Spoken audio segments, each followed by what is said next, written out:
Hello, citizens of the world. We are anonymous.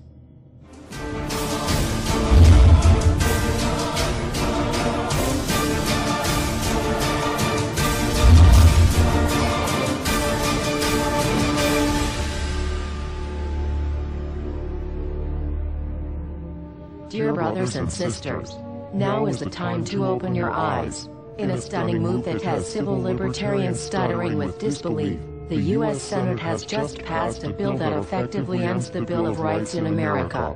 The National Defense Authorization Act is being called the most traitorous act ever witnessed in the Senate, and the language of the bill is cleverly designed to make you think it doesn't apply to Americans, but toward the end of the bill, it essentially says it can apply to Americans if we want it to. Bill summary and status. 112th Congress 2011 to 2012 S 1867. Latest title, National Defense Authorization Act 4. This bill, passed late last night in a 93-7 vote, declares the entire USA to be a battleground upon which U.S. military forces can operate with impunity, overriding posse comitatus and granting the military the unchecked power to arrest, detain, interrogate and even assassinate U.S. citizens with impunity. Even Wired magazine was outraged at this bill, reporting, Senate wants the military to lock you up without trial. The detention mandate to use indefinite military detention in terrorism cases isn't limited to foreigners. It's confusing, because two different sections of the bill seem to contradict each other. But in the judgment of the University of Texas Robert Chesney, a nonpartisan authority on military detention, U.S. citizens are included in the grant of detention authority. The passage of this law is nothing less than an outright declaration of war against the American people by the military-connected power elite.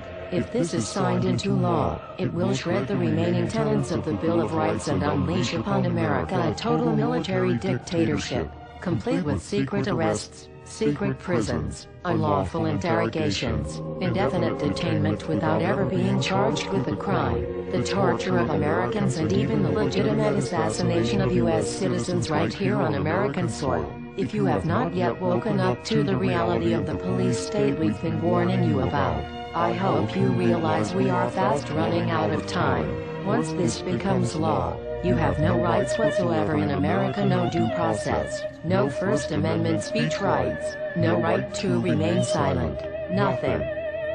The U.S. Senate does not want us to speak. I suspect even now orders are being shouted into telephones and men with guns will soon be on their way. Why? Because while the truncheon may be used in lieu of conversation, words will always retain their power. Words offer the means to meaning and for those who will listen, the enunciation of truth. And the truth is, there is something terribly wrong with this country, isn't there? Cruelty and injustice, intolerance and oppression, and where once you had the freedom to object, to think and speak as you saw fit, you now have censors and systems of surveillance coercing your conformity and soliciting your submission. How did this happen? Who's to blame? Well, certainly there are those who are more responsible than others, and they will be held accountable. But again, truth be told, if you're looking for the guilty, you need only look into a mirror. I know why you did it. I know you were afraid. Who wouldn't be?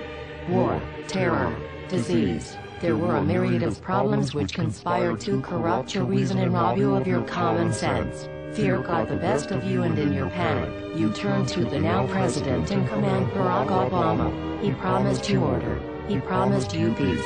And all he demanded in return was your silent, obedient consent. More than 400 years ago, a great citizen wished to embed the 5th of November forever in our memory. His hope was to remind the world that fairness, justice, and freedom are more than words, they are perspectives. So if you've seen nothing, if the crimes of this government remain unknown to you, then I would suggest that you allow the 5th of November to pass unmarked. But if you see what I see, if you feel as I feel, and if you would seek as I seek, then I ask you to stand beside one another, 1 year from November 5th, 2011, outside the gates of every courthouse of every city demanding our rights. Together we stand against the injustice of our own government. We are anonymous. We are legion. United as one. divided by 0. We do not forgive censorship. We do not forget oppression. U.S. Senate. Expect us.